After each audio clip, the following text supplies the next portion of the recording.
system. Good afternoon and welcome to Newsline. 1 hour of major happenings for Liberia, Africa, and the world at large. Today is February 10th, 2026, and I'm Alexandra. I'm representing stories we have in the headlines. President Joseph Waka declares Wednesday, February 11th as Armed Forces Day to be celebrated as national holiday. General Audit Information conducts first historical audits of the presidency. Corruption Perceptions Index ranks Liberia 28th in sub-Saharan Africa.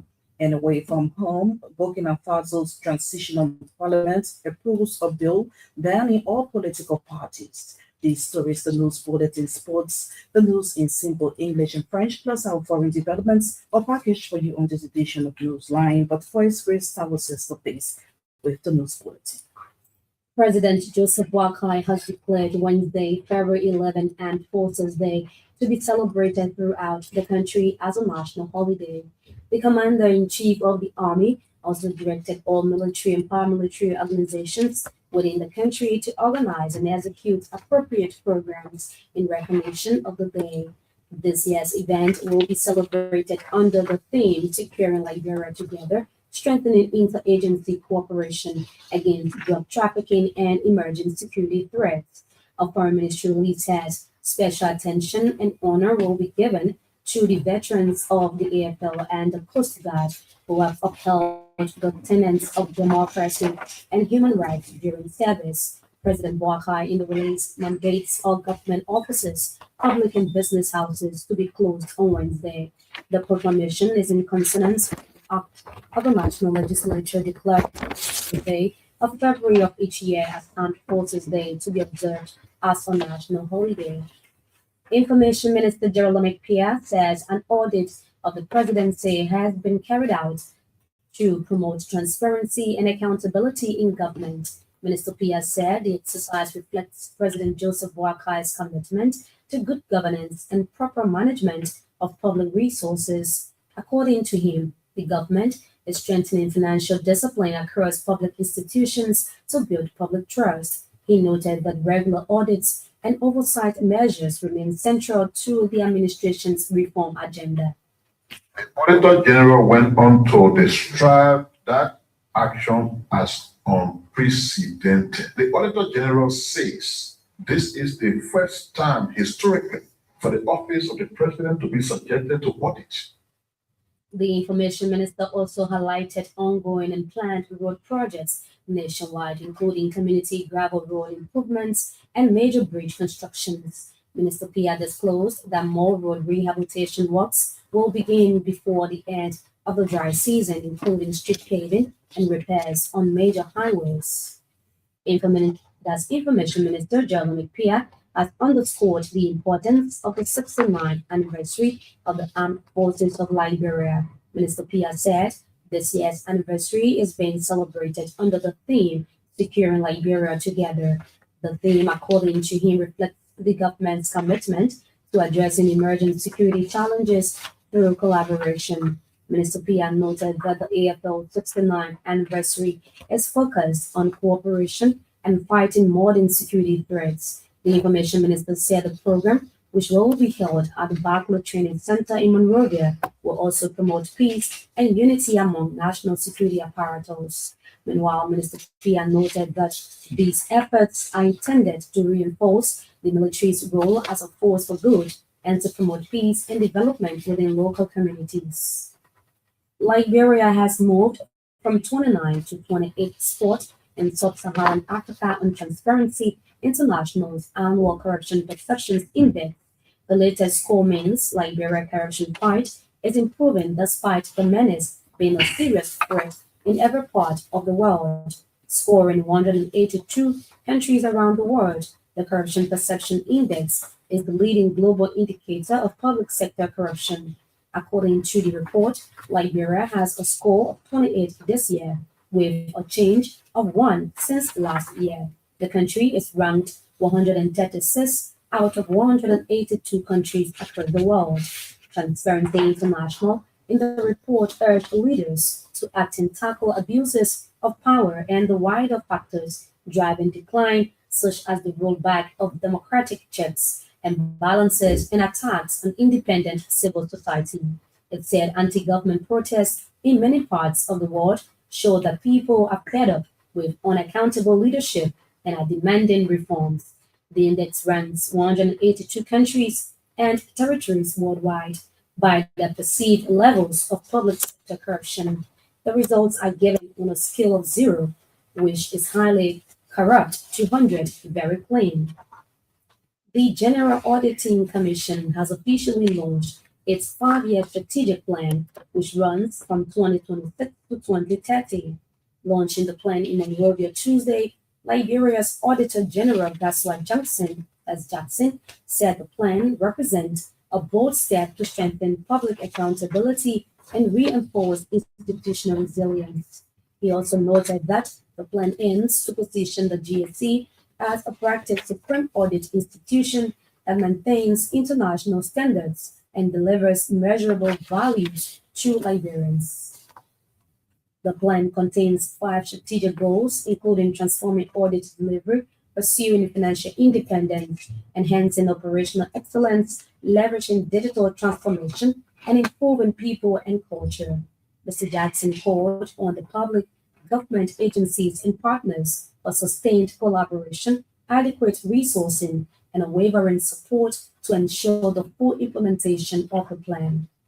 At the same time, the legislature has pledged its commitment to support the General Auditing Commission on the implementation of its 5-year strategic plan. The Joint Committee Chair on Public Accounts and Audit at the House of Representatives, Clarence Black, said the legislature is impressed with the level of transformation at the GST. Representative Gah said the legislature has been working with the Finance Ministry to ensure financial independence of integrity institutions to promote transparency and accountability. The Margibi County lawmaker also praised President Joseph Boakai for calling for the audit of the central bank, the Executive Protection Service, among others. According to him, such move clearly indicates the president's willingness to promote accountability. He assured the GSC of the legislature's willingness and commitment to ensure that public hearings are held on audits being conducted and recommendations are implemented. The House of Representatives has resolved to investigate the ongoing construction of the Mana River Union Center for Regional Peace and Development in Foya, Lopa County. The decision followed a communication from Grand Juda County District 2 Representative Marie Johnson, who raised concerns over the project's initiation, funding, and execution. Representative Johnson questioned whether the project received legislative approval, citing Article 34D of the Constitution, which gives the legislature authority over public spending. Plenary has since forwarded the matter to the House leadership to engage the executive. Members of the House said while they support regional peace initiatives, constitutional procedure and financial transparency must be upheld. The newly appointed Deputy for Administration at the Liberia Broadcasting System, Kadiatu Conte Bruhiri, has expressed gratitude to President Joseph Boakai for confidence placed in her through her recent appointment. In her remarks, she reflected on her long career in journalism and public service, stating that her passion for media has followed her throughout her professional life. Madam Conte Bruhiri revealed that she began her career as a radio and television broadcaster at DC 001 before 7 at the Ministry of Education as press associate. She noted that she later rose to become Director of Communication and worked with the United Nations Media Development Desk, where she trained both urban and rural journalists. Meanwhile, Elbc's newly appointed Deputy Director of Administration promised to remain committed to strengthening communication and media development in Liberia. The Gender Ministry has condemned of what it calls an inhumane act against a minor identified as Noah Dennis in the Soul Clinic community in Pinsville. The ministry's statement follows the circulation of a disturbing video on social media showing The young girl was selling potato grains while visibly bearing burn injuries on her hands. The injuries were allegedly inflicted by her aunt. In a release, the ministry described the incident as a gross violation of the Children's Law of Liberia, which expressly shields children from torture and cruel inhuman treatment or punishment. Authorities have confirmed that Noah Dennis is now safe and receiving comprehensive care, including medical treatment, psychosocial support, and child protection services. The Gender Ministry also disclosed that it is in collaboration with the Justice Ministry to ensure a thorough and transparent investigation into the matter to hold the perpetrator accountable.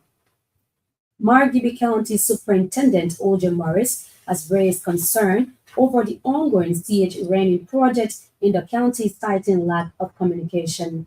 Addressing the news conference Monday, Superintendent Morris emphasized that though the project has not been halted, the ministry has been communicated to provide clarity on the matter. The concern, he said, stems from lack of information provided to the council leadership regarding the project details.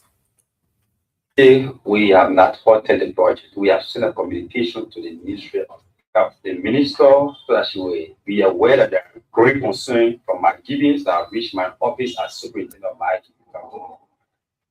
Superintendent Morris highlighted the need to understand the updated cost, detailed project description, capacity, materials used, including safety and security measures. The superintendent also emphasized that the local authority plays a crucial role in overseeing all government programs and projects in the county. Meanwhile, Superintendent O.J. Morris has called on the Health Ministry to address the concern and involve local authorities in the project's execution.